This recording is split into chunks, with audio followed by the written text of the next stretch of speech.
picture this. You're sitting in a well-appointed, slightly stuffy office at Harvard University. Right, picture the mahogany desks and leather chairs. Exactly. It's that classic academic vibe. And you are a former Kansas City beat cop who, worked your way up the ranks to become an FBI agent. Quite the career. Yeah, a massive jump. And not just any agent either. You are the lead international kidnapping negotiator for the FBI. So your daily life involves dealing with terrorists, bank robbers, hostage takers. The highest stakes possible. Literally life or death. Yeah. But right now, you are sitting across this mahogany table from two of the world's absolute most formidable experts in the academic theory of negotiation. Heavyweights. Total heavyweights. One is the director of the Harvard Negotiation Research Project. The other is a former Israeli Defense Forces specialist. She spent years navigating armed conflict and counterterrorism for the Israeli National Security Council. Wow. So these aren't just like theorists. They know their stuff. Right. And you're just there to have coffee. You're just swapping stories. But suddenly, without any warning at all, the secretary walks in, places a tape recorder dead center on the table, and hits record. Oh, man. An ambush. A total ambush. The Harvard director looks you dead in the eye and says, "We've got your son. Give us $1 million or he dies." What do you do? I mean, most of us would completely panic. Oh, I'd be a mess. I'd argue. I'd plead. I'd start, trying to justify why I don't have $1 million sitting in my bank account. Yeah, you'd get defensive immediately because when someone drops a threat like that on you, your heart rate spikes, your palms sweat. All the logical frameworks just evaporate. Exactly. All the academic theory you might have learned in a business class is gone. You are left with pure, raw human pressure. But Chris Voss, the FBI agent, he didn't do any of those things. Today, we're going to look at why his completely counterintuitive response absolutely broke the brain of a Harvard genius. And we'll talk about how you can use that exact same psychological hack to negotiate your next salary. It's an incredible story, and it's so applicable to everyday life. Welcome to this deep dive into the foundational ideas of a phenomenal book called Never Split the Difference. It's by Chris Voss, that exact former lead international FBI kidnapping negotiator, written with Tal Ross. Our mission today is to pull back the curtain on what Voss calls the new rules of negotiation. And these rules are fascinating because they show how the FBI realized that purely rational, logical problem-solving just completely fails when human lives are on the line. They had to abandon the spreadsheets. They had to master the messy, irrational, and deeply emotional reality of human psychology to actually save lives. And most importantly, we are going to break down how you, the person listening to this right now, can take these exact same hostage negotiation tools and use them in your everyday life. Okay, let's unpack this, because it really upends what most of us were taught about how human beings interact, right? Yeah, completely. We are conditioned from a very young age, especially in professional environments, to believe that logic is the ultimate trump card. Like, if I have the best data, I win. Right. We think if we just have the best argument, the most rational points, the other side will just fold. But Voss's experience proves that humans are anything but rational. So let's go back into that room at Harvard, because that ambush really sets the stage for everything we're going to talk about today. Let's do it. So Voss goes up to Harvard. He's taking a short executive course. He just wants to broaden his horizons, Makes sense. He's an FBI guy, highly trained in crisis intervention, but he's curious about the corporate business world approach. Exactly. So he gets invited to coffee by Robert Mnookin. And Mnookin is a legendary figure in the field. He literally wrote the book, Bargaining with the Devil. So a casual chat between professionals, or so Voss thinks. Right, just a coffee. But then the door opens. In walks Gabriella Blum, that tough-as-nails international negotiations specialist. The tape recorder drops. The tape recorder drops. They smile at Voss. And Mnookin drops the hammer. "We've got your son, Voss. Give us $1 million or he dies. I'm the kidnapper. What are you going to do?" What's fascinating here is the immediate power dynamic they are trying to establish. They're setting a trap of extreme aggression. Mnookin is basically trying to bulldoze him. Yeah, he's relying on the sheer shock value of the scenario and the astronomical financial demand to force Voss into a reactive posture. It's a classic dominance play. And Mnookin doesn't let up. He leans in and says, "Come, give me the money or I cut your son's throat right now."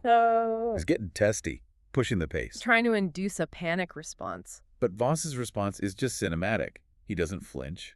He doesn't yell back. He gives Mnookin this long, slow stare. He offers a very gentle smile. And he asks one simple question. "How am I supposed to do that?" That right there, that is the pivot point of the entire interaction. But wait, hold on. I really have to push back here. You're telling me that answering $1 million death threat with "how am I supposed to do that" Hmm. doesn't just get the kid killed immediately. No, that sounds crazy. It feels incredibly reckless. If I'm the kidnapper and I've got a knife to someone's throat, and you ask me a bureaucratic question like that, I'm thinking you aren't taking me seriously. I'm thinking you're mocking me. That is exactly the logical fear, but it completely ignores the psychological mechanism at play. Let's actually analyze what Voss is doing mechanically. Okay, break it down. He is deploying what the FBI calls an open-ended question. Voss later termed this a calibrated question. These are queries that usually start with how or what. So they require an answer, Yeah. but not a simple yes or no. Right, they have no fixed answer. Now, to your point, why doesn't it trigger violence? Because it profoundly shifts the frame of the conversation while simultaneously deferring to the kidnapper's power. How does it defer to their power, though? To me, it sounds defiant. It's actually the opposite of defiant if you deliver it with the right tone. When Mnookin issues a threat, the expected response is resistance, arguing, pleading, or a counterproposal like, I only have 50,000. Right, which means I'm accepting the premise that I have to pay him something. Exactly. All those responses accept the premise of the threat. But by asking, how am I supposed to do that? Voss is essentially saying, I concede that you are in charge. I concede that you want this $1 million. But I literally can't do it. Yes. I am physically incapable of magically producing it, so you, as the powerful party, have to help me solve the physical problem of getting it to you. Oh, wow. So he makes his logistical problem the kidnapper's problem, but frames it as a plea for guidance. He takes the entire cognitive burden of the ransom transfer and drops it squarely in Mnookin's lap. It buys Voss time, which is the most critical currency in any crisis. And time calms things down. Right. But more importantly, it gives the counterpart the illusion of control. Mnookin feels powerful because he's the one being asked for answers. He thinks he's dictating terms. But he's totally unaware that the question itself has tightly constrained his options. Exactly. Instead of thinking about violence, Mnookin's brain is suddenly forced to process complex logistical steps. So Mnookin gets totally flustered. Voss notes in the book that Mnookin has this look of amused pity, like a dog when the cat it's been chasing suddenly turns around and starts chasing the dog. It's a great visual. Yeah. So Mnookin tries to regain his composure. He arches his brows and says, "So you're okay with me killing your son, Mr. Voss?" And Voss just doubles down. What does he say? He says, "I'm sorry, Robert. How do I know he's even alive?" He uses Mnookin's first name. He apologizes to inject warmth. And then he hits him with another calibrated question. "I really am sorry, but how can I get you any money right now, much less $1 million, if I don't even know he's alive?" It is absolute conversational jujitsu. You are absorbing energy of the attack and redirecting it using their own momentum. Mnookin is pushing forward with force, and Voss just steps aside and lets him fall over his own ridiculous demands. And the beauty is it's totally non-aggressive. And it works spectacularly. Gabriella Blum jumps in, trying to take over from Mnookin. She plays an even tougher bulldozer angle, and Voss just feeds her the exact same questions. He refuses to say no. Right. He refuses to say no. But he refuses to say yes without them explaining the how. Eventually, Mnookin's face turns red with frustration. He literally cannot think clearly because his brain is caught in this loop. The calibrated questions overloaded his cognitive capacity. Exactly. Finally, Voss takes pity on him and ends the exercise. Mnookin throws up his hand and says, "I suppose the FBI might have something to teach us." That's a huge concession from a Harvard director. Let's bring this to the listener right now. Mm-hmm. Imagine you are buying a car. You're sitting at the dealership. The dealer slides a piece of paper across the desk that has a mandatory $3,000 market adjustment fee added on. Oh, I hate those. We all do. The instinct is to get angry and say, "I'm not paying this," which just starts a fight. Right, which triggers their defensive scripts. They are trained to handle your anger. They have rehearsed rebuttals for your refusal. But what if, instead, you look at the paper, look up at the dealer, use their first name, and say, "I'm sorry, John, but how am I supposed to pay $3,000 for a fee that provides no tangible value to the vehicle?" You've completely changed the dynamic. You haven't yelled. You haven't threatened to walk out. You've just asked them to logically justify an illogical fee. And you've put the cognitive burden entirely on them. They have to explain it, which often leads to them negotiating against themselves. Brilliant. But, hearing that story about the Harvard professors, it's easy to wonder, was this just a lucky fluke?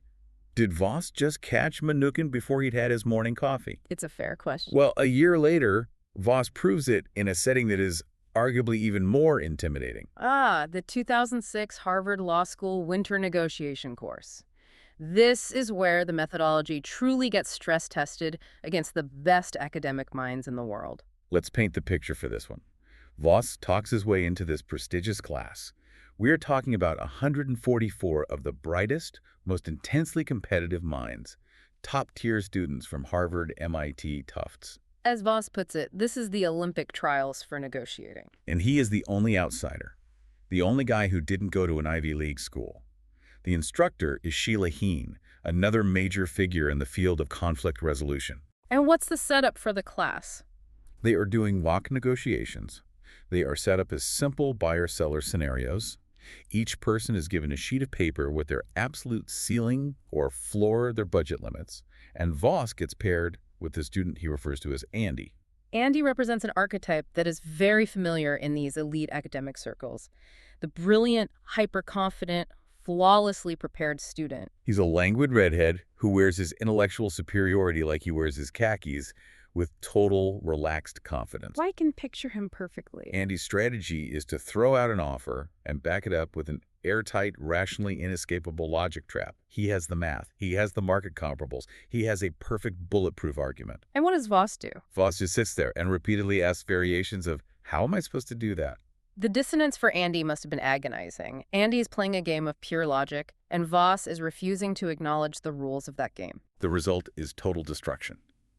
At the end of the session, they all regroup in the main lecture hall, and Sheila Heen goes around the room asking everyone to reveal their final agreed-upon prices. The moment of truth. When she gets to Voss and asks how he did against Andy, she looks at his number and literally lets out a strangled gasp like a baby bird. Her face goes red. She starts laughing in shock. Because of how much he got. Because Voss didn't just get a good deal. He got literally every dime Andy had, including the secret reserve budget that Andy was strictly instructed to hold back for future work. He took him to the cleaners. And just to prove it wasn't a one-off, Voss did this again the next day to another top student. He absolutely dismantled them. This raises a critical question for us to examine, though. Why did Andy fail so spectacularly? This isn't just a story about Chris Voss being a clever guy. It highlights a massive systemic failure in the Harvard students' approach at that time. What were they doing wrong? They were relying on cutting-edge academic theories. They had a script, a vocabulary of conflict resolution, but their entire framework was built on the assumption of absolute rationality. Voss describes it beautifully. He says he felt like Roger Federer stepping out of a time machine into a tennis tournament in the 1920s. That's the perfect analogy. He's playing against these distinguished gentlemen in white pantsuits using heavy wooden rackets, while he's standing there with a modern titanium alloy racket, a personal trainer, and computer-strategized plays. They were playing the same sport, but the tools were a century apart. The academic toolbox these students were given required a tremendous amount of emotional endurance to counter Voss's calibrated questions. But they didn't have that emotional endurance. Why not? Because their training completely ignored the emotional, psychological reality of human interaction. When Voss kept asking, how am I supposed to do that? He wasn't all following the facts of Andy's spreadsheet. Right. He wasn't saying, your math is wrong. Exactly. He was subtly insinuating that Andy's offers were unfair, unworkable, or unreasonable. This demands a psychological response, an emotional defense. And Andy's logic-based scripts simply had no code to process that emotional pressure. So his brain just kind of short-circuited. Yes, Andy's brain panicked, and he just kept throwing money at Voss to relieve the internal discomfort. I think everyone listening can immediately connect to this. Think about the last time you went into a negotiation. Maybe you were asking your boss for a salary increase. Oh, that's always stressful. You spent weeks preparing. You walked in armed with a printed document. You had 5 bullet points of logical, mathematically sound reasons why you deserved a 10% raise. You had industry averages. You had your performance metrics. And what happened? The boss deflected. The negotiation fell apart. Or you walked out with a token 2% raise and felt incredibly frustrated. Why? Because you assumed your boss was a computer that would process your data and output a raise. But logic isn't enough. Humans aren't computers. If we only operate on logic, we are ignoring the vast majority of what drives human decision-making. We don't process information like algorithms. We process it through a dense, messy filter of ego, fear, desire, pride, and insecurity. The Harvard students assumed they were negotiating with a rational actor who would yield to a superior logical argument. Voss knew he was negotiating with a human being who could be exhausted, flattered, and emotionally cornered by relentless, polite questioning. But wait, if the FBI is the premier law enforcement agency in the world, why did Voss have to go to Harvard to figure out that the academic model was flawed? Why didn't the FBI already have this all figured out? That is where the story takes a turn. Yeah, this brings us to a really dark but necessary part of the conversation. How did a Kansas City street cop get the titanium racket in the first place? It wasn't dreamed up in a laboratory. It was forged in tragedy.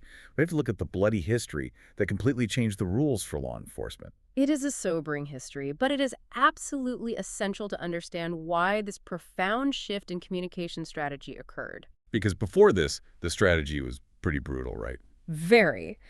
For the vast majority of recorded human history, hostage negotiation wasn't really a negotiation at all. It was an exercise in power. From the Old Testament accounts of armies taking citizens as spoils of war, to the Romans holding the sons of vassal princes to ensure political loyalty. Right up through the Nixon administration here in the United States, the prevailing strategy was brute force. It was literally talk until you can shoot. I couldn't believe it when I read that in the outline. That was the official, accepted law enforcement doctrine. Keep the guy talking on a bullhorn just long enough for a sniper to get a clear line of sight. Precisely. It wasn't a psychological intervention aimed at saving everyone, it was merely a tactical delay. But a series of horrific, highly public disasters proved that this brute force approach was catastrophically flawed in the modern era. What were the catalysts? Two major international events forced a reckoning. First, the 1971 Attica prison riots in upstate New York, where law enforcement attempted to retake the facility with guns, resulting in the deaths of 39 hostages and inmates. It's just a bloodbath. And then the infamous 1972 Munich Olympics, where 11 Israeli athletes and coaches were murdered after a botched, highly tactical rescue attempt by German police. Those were massive failures on the world stage.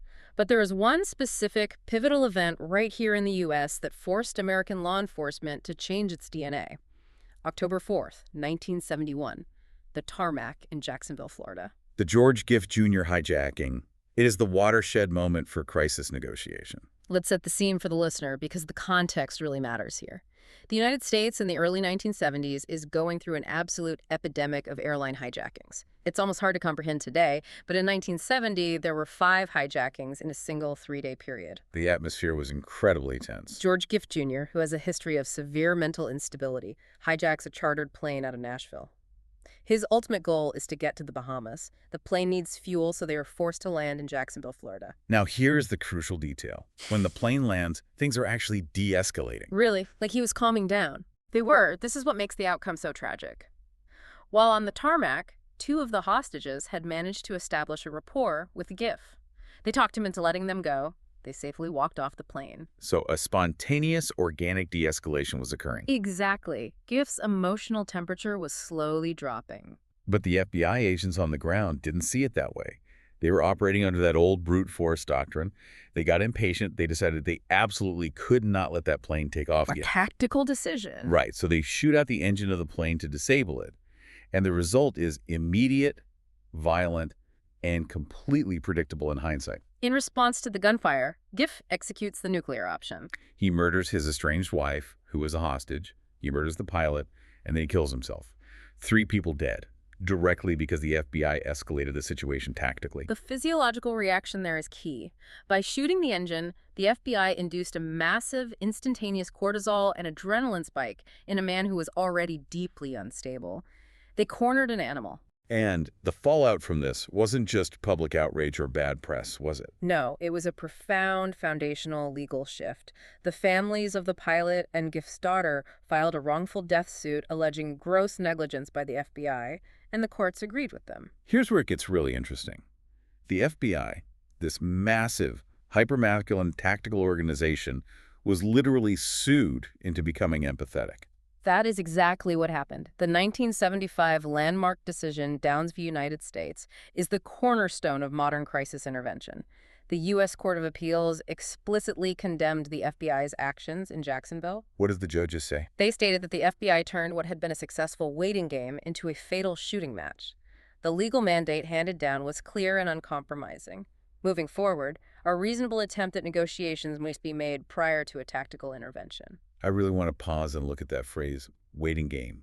Because I think when people hear waiting, they picture laziness. They think of doing nothing. Yeah, you're just sitting on your hands in a command center, drinking bad coffee, hoping the bad guy eventually gets bored and goes home. That is a very common misconception, but the psychology and biology behind the waiting game are fascinating.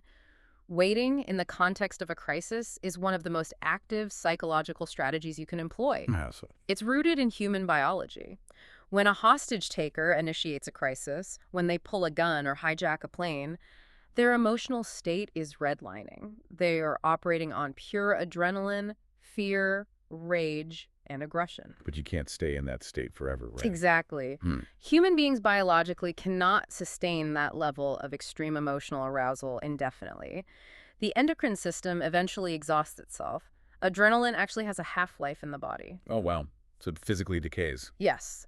So waiting is actually the deliberate process of allowing that intense emotional spike to organically decay.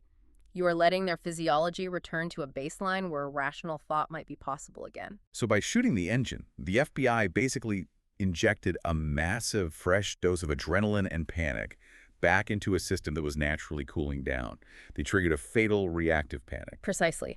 And the Downs ruling forced a structural revolution. Law enforcement could no longer just shoot their way out of problems. So what do they do? The NYPD became the first police force in the country to put together a dedicated, specialized team for crisis negotiations, drawing on psychology and social work. The FBI rapidly followed suit. They had to figure out how to talk to people in extreme crisis, not just how to neutralize them. But figuring out how to talk to them led to a massive philosophical clash. The FBI needed a manual for negotiation, but the only manuals that existed were written for business executives. Which brings us to the great academic divide, heart versus mind. It's a huge shift in the story. So fast forward a bit, we're in the early 1980s. The FBI is actively looking for ways to negotiate better. And over in Cambridge, Massachusetts, the Harvard Negotiation Project, which was founded in 1979, releases an absolute juggernaut of a book. Getting to, yes, written by Roger Fisher and William Ury. It's a monumental achievement, right? It is arguably the most influential business book on negotiation ever written. It completely systematized problem solving. It brought order to chaos. It's the book that cemented the concept of the win-win scenario into our cultural vocabulary. The tenets of their system are very clean, separate the person and their messy emotions from the problem at hand. Focus on the underlying interests of the parties, not their stubborn, stated positions. Work cooperatively to generate mutually beneficial win-win options. Establish objective, measurable standards to evaluate those options. It sounds perfect. It sounds so civilized. It is brilliant game theory thinking, heavily influenced by legal frameworks. But it rests on one massive foundational assumption that turns out to be fatal in a crisis. Which is? It assumes that human beings are rational actors. It assumes that people primarily want to maximize their own value in a logical way, and that the emotional brain, the unpredictable animal within us, can simply be bypassed or overcome if we just focus hard enough on joint problem solving. It's the spreadsheet brain approach. And the most famous concept to come out of getting to yes is the BTNA, the best alternative to a negotiated agreement. A core concept in business. Let's explain how this works in a normal situation, because it makes perfect sense in business. If you are buying a used car from a dealership and they won't lower the price, your BTNA is the fact that there's another dealership 3 miles down the road selling a similar car. Right. Your best alternative to making this deal is just walking away and going to the other guy. Having a strong BTNA gives you leverage. In corporate mergers or real estate, BTNA is essential. But apply that to the FBI's new mandate. What is the FBI's BTNA if a bank robber is holding 4 tellers hostage and threatening to shoot them? They don't have one. You can't say, well, if you shoot these 4 tellers, we'll just go down the street and negotiate for 4 different tellers. Exactly. The FBI's alternative to a negotiated agreement is dead citizens. The win-win framework collapses when one side is willing to die or when the stakes are absolute. Meanwhile, as Harvard is preaching pure rationality, Halfway across the country at the University of Chicago, two guys are busy proving that everything Harvard was teaching was fundamentally flawed when applied to actual humans. Amos Tversky and Daniel Kahneman. Kahneman eventually won a Nobel Prize for this groundbreaking work. Together, they essentially launched the field of behavioral economics. And they did it by empirically proving that humans are incredibly, reliably, and predictably irrational. They discovered over 150 cognitive biases. 150. These are invisible glitches in our mental software that literally warp how our brains process reality. Let's look at a couple of the specific ones mentioned in the research because they explain so much about why we make terrible decisions. First, the framing effect. The framing effect demonstrates that we react entirely differently to the exact same information depending on how it is presented or framed. Give me an example. The classic example from their research involves probabilities. People place a vastly greater psychological value on moving from a 90% probability of success to 100% certainty than they do on moving from a 45% probability to a 55% probability. Even though mathematically, if you look at a spreadsheet, both are exactly a 10% jump. The rational mind, the mind Harvard was targeting, should value a 10% increase equally no matter where it occurs on the scale. But the human mind is absolutely desperate for certainty. You want a sure thing. The emotional relief of reaching 100% the total elimination of risk is overwhelmingly powerful.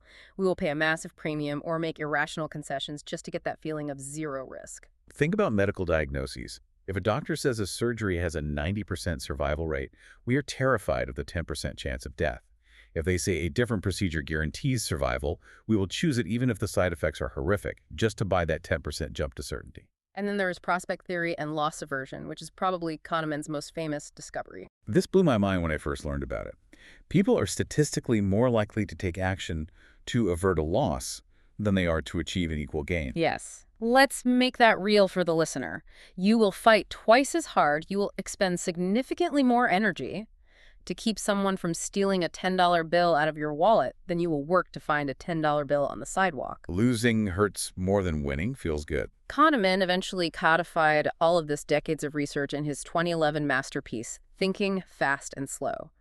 And this book is the conceptual key that unlocks everything Chris Voss teaches. How does he break it down? Kahneman explained that the human mind is governed by two distinct systems of thought. System 1 is our animal mind. It is fast, it is instinctive, it is unconscious, and it is deeply emotional. And System 2? System 2 is the deliberative, logical, slow-thinking part of our brain. It handles math, complex reasoning, and self-control. I love the metaphor of the elephant and the rider for this. Yeah. System 1, the emotional brain, is a massive 6-ton elephant. System 2, the logical brain, is the tiny human rider sitting on top of the elephant. It's a phenomenal visual. The rider thinks he's in charge. He has a map, he has a compass, he's planning the route logically. But if that elephant gets spooked by a mouse or sees a peanut tree it really wants, it doesn't matter how hard the rider pulls on the reins.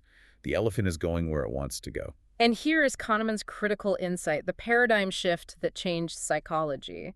System 1's emotional reactions actually create and steer System 2's rational thoughts. They are the spring that feeds the river. So emotion comes first. Always. When you are presented with a proposal in a negotiation, your System 1 elephant reacts instantly with a feeling, fear, disgust, joy, or relief. Only after that feeling occurs does your System 2 rider kick in to invent logical reasons to justify why you feel that way. Oh, man. Let's connect this back to Voss and Andy, the Harvard student from earlier. This makes so much sense now. By sitting there and asking, how am I supposed to do that? Voss wasn't talking to Andy's System 2 rider. He was directly attacking Andy's System 1 elephant. The gentle, persistent question made Andy feel uncomfortable. It made him feel like his offer was inadequate or that he was being unhelpful. It triggered an emotional reaction of dissonance. And then Andy's System 2 rider, his brilliant, Harvard-trained logical brain, frantically scrambled to rationalize that uncomfortable feeling by offering Voss more money. Exactly. Andy was negotiating against himself because his emotional mind had been hijacked by Voss's calibrated question. If you try to conduct a negotiation based purely on System 2 logic, which is what Harvard was teaching, without understanding the System 1 emotional underpinnings, you are ignoring the elephant in the room. As Voss points out, it's like trying to make an omelet without knowing how to crack an egg. Yeah. I compare the old-school academic approach to treating human interactions like a vending machine. Vending machine. Yeah. You think, okay, if I press A, which is state my case, then press B, offer a fair compromise, then press C, point out objective market standards, the machine will output X, a signed deal. The humans are messy animals. Voss points this out beautifully. He says monkeys don't haggle. You don't see a monkey saying to another monkey, I'll give you 20% of this banana today for a handful of nuts next Thursday, assuming the nut market remains stable. That's true. Haggling over the future is entirely unique to human beings, yet it is still driven by our most animalistic, invisible fears, needs, and desires. Which perfectly explains why the FBI hit a brick wall. This brings us to the breaking point for federal law enforcement. The FBI, trying desperately to modernize after the Downs decision, had fully embraced getting to yes. It was the gold standard. They were really trying to make it work. They had agents taking courses on it, reading it, highlighting it, trying to apply the win-win methodology to armed standoffs. But again, you can't devise a mutually beneficial win-win with a guy who thinks he is the literal messiah and is armed to the teeth. You cannot. Rationality requires a shared baseline of reality. If your counterpart doesn't share your reality, logic is useless. And the tragic proof of that failure came in the early 1990s. The 1992 Ruby Ridge siege in Idaho and the incredibly dark 1993 Branch Davidian compound siege in Waco, Texas. Both of these high-profile incidents ended in horrific loss of life. The failure of rational problem-solving was undeniable. The government had to admit it wasn't working. So what happened next? In 1993, the Deputy Attorney General, Philip B. Hayman, issues a scathing report literally titled Lessons of Waco. He demanded to know why federal law enforcement was so incredibly bad at handling complex hostage situations. And that led to a structural change. Yes. As a direct result, in 1994, FBI Director Louis Freeh forms a brand new, highly specialized division, the Critical Incident Response Group, or CIRG. Their mandate was sweeping. Completely reinvent crisis negotiation from the ground up. But the question facing CRG was, reinvent it with what? What is the alternative to logic? The defining moment of clarity came shortly after, during a training class in Oakland, California. Two highly decorated FBI negotiators, Fred Lansley and Gary Nosner, were leading a seminar for 35 experienced law enforcement officers from across the country. What did they do? They decided to take a poll. They asked the room a very simple question. How many of you have ever dealt with a classic rational bargaining situation where problem solving was the best technique, where you could sit down and work out a logical trade? And out of 35 veteran, street-hardened cops, 0 hands went up. Not one person had ever experienced a logical negotiation in a crisis. Then Lansley and Nosner asked the complementary question. How many of you have negotiated an incident in a dynamic, highly intense, uncertain environment where the hostage taker was in a severe emotional crisis and had absolutely no clear demands? Every single hand in the room went up.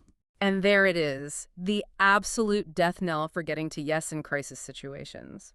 The FBI realized that if 100% of their extreme encounters were emotionally driven, irrational crises, then their training had to be laser-focused on the animal, emotional, and irrational mind. They had to throw out the spreadsheets. Abandon pure logic and pivot entirely to psychology, clinical counseling, and crisis intervention.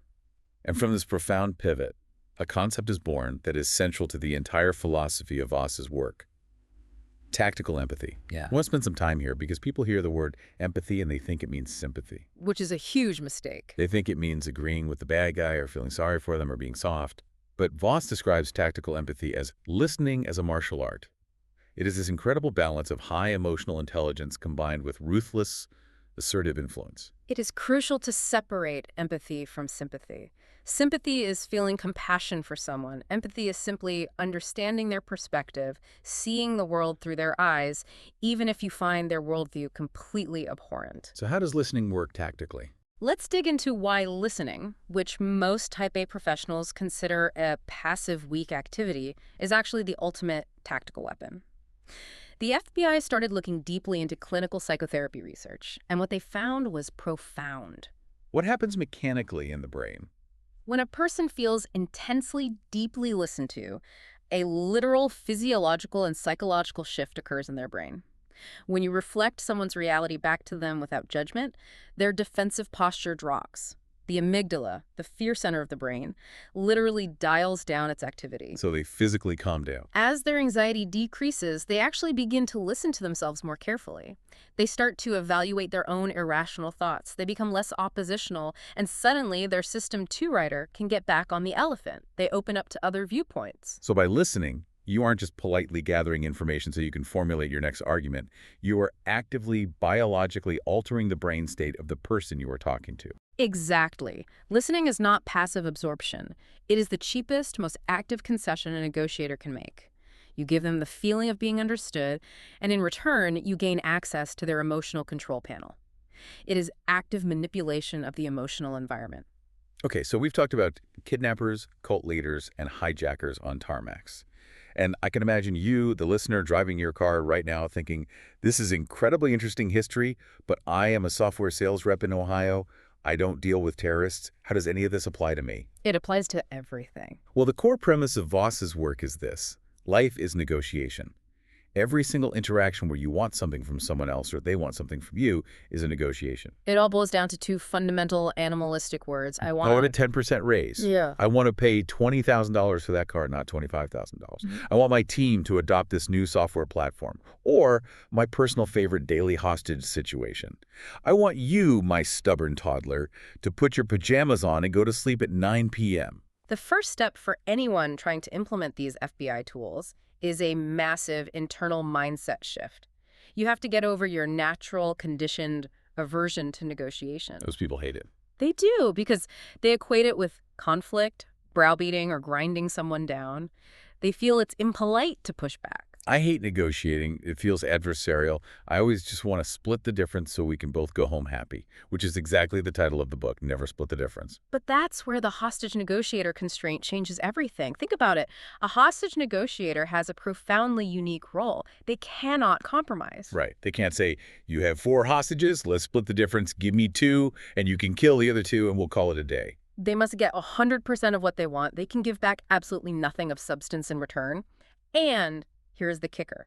They have to do all of this in a way that leaves the adversary feeling like they have a great relationship.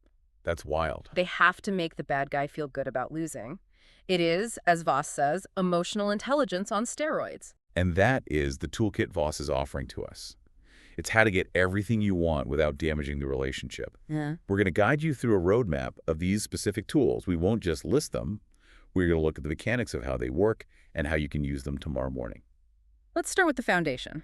Active listening tools. The first one is mirroring.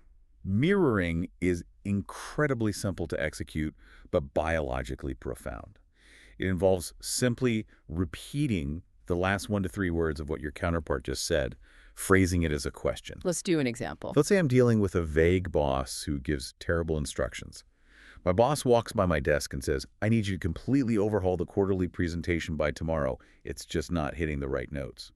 My instinct is to get defensive and say, what do you mean by right notes? I don't have time for this. Which creates conflict. Instead, you mirror. You look at them calmly and say, not hitting the right notes. Yeah, and then I just shut up. You remain completely silent. It feels incredibly awkward the first time you do it, but the psychological effect on the other person is almost magical. Mimicry is a biological signal of safety. When you mirror someone, their brain subconsciously registers that you are similar to them, that you belong to their tribe. So they feel comfortable. It triggers an involuntary urge in them to elaborate and explain themselves. Your boss will almost certainly say, yeah, the finance section is too dense. We need more visual graphs. You've just extracted vital information without asking a single demanding question. I love that. And you pair that with my absolute favorite tool, the late night FM DJ voice. This is all about your vocal tone. When you are mirroring or asking a calibrated question, you intentionally slow your cadence, drop your pitch, and project this calm, smooth authority. Think of a late-night jazz radio host. The mechanism here is deeply neurological. When you drop your pitch and speak slowly, you are stimulating the vagus nerve, both in yourself and in the listener. Wait, what does the vagus nerve do? This triggers the parasympathetic nervous system, which physically lowers their heart rate and blood pressure. You are literally using sound waves to calm their System 1 elephant. That is just so cool. Okay, let's move into the next phase. Tactical empathy and labeling. This is where you proactively recognize the counterpart's perspective, especially their negative emotions, and you give those feelings a name. And the absolute superweapon in this category is the accusation audit. The accusation audit is brilliant because it requires fearlessness. It's where you sit down before the negotiation even starts and you list every single terrible negative thing the other person could possibly think about you. And then you say them. And then you say those things out loud to them before they have a chance to bring them up. Let's role play this. Imagine you are a freelancer and you have to tell your oldest client that you are raising your rates by 20%. You know they are going to be angry. Instead of dodging the issue, you start the meeting by saying, "You are probably going to think I'm incredibly greedy. You're going to think I'm ungrateful for the years of business you've given me. You might even feel like I'm trying to hold you hostage right before your big launch." By speaking their deepest complaints aloud, you completely disarm their defensive posture. You've stolen their ammunition. If they were planning to call you greedy, they suddenly can't because you already said it. It takes the wind right out of their sails. In fact, human nature usually compels them to disagree with you and soothe you. They'll say, well, I wouldn't say greedy. You've drained the negative energy from the room. It's so counterintuitive, but so powerful. From there, your goal is getting them to say a very specific phrase. Most people think getting the counterpart to say yes is the victory. But Voss warns that yes is incredibly dangerous. Yes is often a counterfeit concession.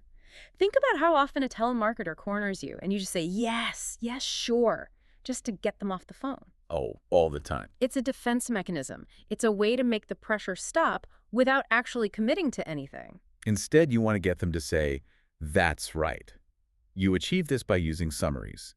You listen to their entire argument, all their pain points, and you summarize it back to them so accurately that the only thing they can possibly say is, "That's right." When someone says, that's right, it means they feel completely understood. They have validated that you see the world exactly as they do. It is an epiphany moment.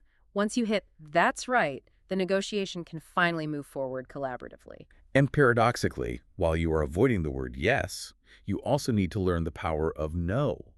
We are so culturally conditioned to avoid the word no. We think it kills the deal. But Voss argues that no actually starts the negotiation. Giving someone the right to say no is giving them the ultimate feeling of safety and autonomy. When someone says no, they feel protected. They feel like they are in control. Let's apply this to sending an email. We all send those emails. Do you have a few minutes to chat? Or is this a good time? We are begging for a yes, but the person receiving it feels cornered. What does Voss suggest instead? You trigger their desire to say no. You ask, is now a bad time to talk? Or have you given up on this project? People love to correct you. They love to say no. They will immediately reply, no, it's not a bad time. I'm just finishing up a report. Call me in 10. By inviting the no, you've bypassed their defenses and secured their engagement. Okay, let's look at bending reality. This is where Kahneman's cognitive biases really come back into play to give you leverage. We talked about how irrational humans are. You can use that. For example, using deadlines to create urgency. Deadlines are almost always arbitrary, but they trigger intense anxiety. Or leveraging the concept of fairness. Fairness is a massive emotional trigger. In behavioral economics, there's a famous experiment called the ultimatum game. If one person is given $10 and told to split it with a second person, rational theory says the second person should accept any offer, even $1, because $1 is better than nothing. That makes logical sense. But in reality, if the first person offers a 9-to-1 split, the second person will almost always reject the deal out of spite.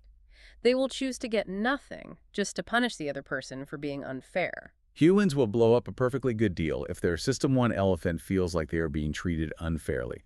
So you have to constantly manage their perception of fairness. And you can also anchor their emotions to trigger that loss aversion we discussed earlier. Exactly. You frame your proposal so that walking away feels like they are losing something valuable they already possess, rather than just missing out on a future gain. Next, we move into the execution and haggling phase. This is where the rubber meets the road.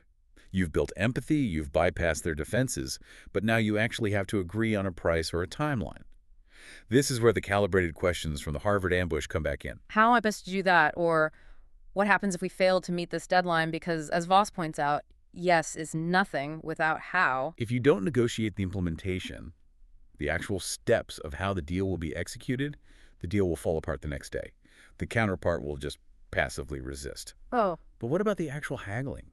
What about the numbers? I always panic when it comes to tossing out the first number. Most people do. Voss introduces something called the Ackermann system. which is the FBI's mathematical formula for setting initial offers and making concessions. I need you to explain this because at first glance, it just looks like arbitrary math. It is deeply psychological math designed to exhaust the counterparts system one. Let's say you are buying a used truck and your absolute maximum budget, your ceiling is $20,000.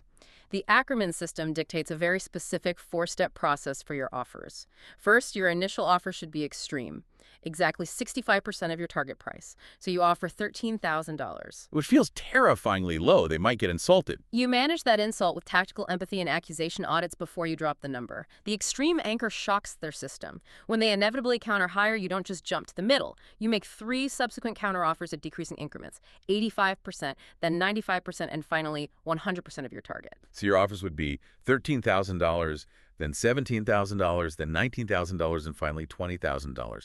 Why decreasing increments? Why not just go up by $1,000 each time? Because decreasing increments send a subconscious physiological signal that you are running out of money. It convinces their brain that they are squeezing you for every last drop. If you go up by the same amount every time, they think you have endless pockets. But when the jumps get smaller and smaller, their system one feels the satisfaction of having pushed you to your absolute limit. And the craziest part of the Ackerman system is the final number. It can't be a round number. Correct. Your final offer shouldn't be $20,000. It should be $20,114. Wait, so giving an odd number like $20,114 makes them think I did a spreadsheet calculation? That's the exact mechanism. Round numbers feel like placeholders. They feel arbitrary, like you just pulled them out of thin air, which invites further negotiation. But an incredibly specific odd number feels mathematically immovable. It creates the illusion that you went into your bank account, calculated your rent and groceries, and this is literally every single penny you have left to your name. They will almost always accept it without countering because it feels absolute.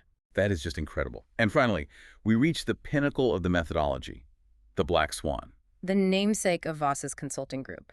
The black swan theory posits that in every single negotiation, no matter how much research you've done, there are between 3 and 5 hidden pieces of information. These are the unknown unknowns, information that neither side knows, the other side doesn't know. Like finding out the car dealer needs to sell exactly one more car today to hit his monthly quota and get a massive corporate bonus. Exactly. If you uncover that black swan, it changes the entire dynamic of the negotiation. It gives you massive asymmetric leverage. But you can't find black swans with logic. You can't find them by talking. You only find them by relentlessly using tactical empathy, mirroring, and calibrated questions to keep the other side talking until they accidentally reveal what they are truly motivated by. So what does this all mean? We've covered kidnappers, Harvard geniuses, toddlers, and car dealers. It means you have a choice in how you navigate the world. You are not manipulating people maliciously with these tools. That's a really important distinction. You are engaging in inevitable daily human conflict without inflicting damage. You are moving collaboration forward. You are deeply, profoundly understanding the emotional reality of the person sitting across from you, so you can both get to a better place even if you are getting exactly what you want. To synthesize all of this, whether you are facing down an armed hijacker on a tarmac in Jacksonville, a brilliant Ivy League professor in a Cambridge classroom, or your stubborn toddler at bedtime, raw, cold logic will almost always lose to the deeply ingrained emotional wiring of System 1.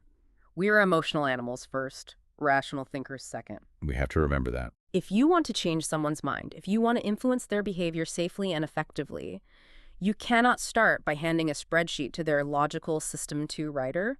You have to calm the elephant first. You have to speak to the animal mind. You have to use your voice, your pacing, and your empathy to make them feel safe, heard, and deeply understood. That is such a powerful paradigm shift. And as we wrap up this deep dive, I want to leave you, the listener, with a final lingering idea to chew on. We have spent this entire hour talking about external negotiations, dealing with kidnappers, bosses, car dealers, kids.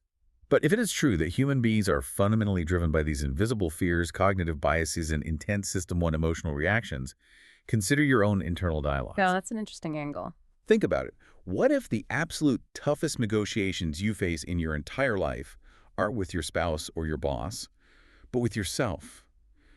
When you procrastinate on a major life goal, or you talk yourself out of taking a risk, or you stay in a toxic situation you know you should leave, is your own emotional System 1 elephant holding your logical System 2 rider hostage. Is your own fear of loss preventing you from making a necessary change? A completely internal hostage situation. And if so, how can you start using these tools internally? How can you use tactical empathy, the late-night FM DJ voice, and calibrated questions on yourself? The next time you were paralyzed by anxiety, what if you just paused, took a breath, and asked yourself, how am I supposed to do that? You might just negotiate your own release and set your potential free. That's a profound way to look at it. Thank you for joining us on this deep dive into the hidden world of high-stakes communication. We encourage you to go out tomorrow, find a low-stakes conflict, maybe at a coffee shop or in an email, and just try asking, how am I supposed to do that? See what happens. Until next time.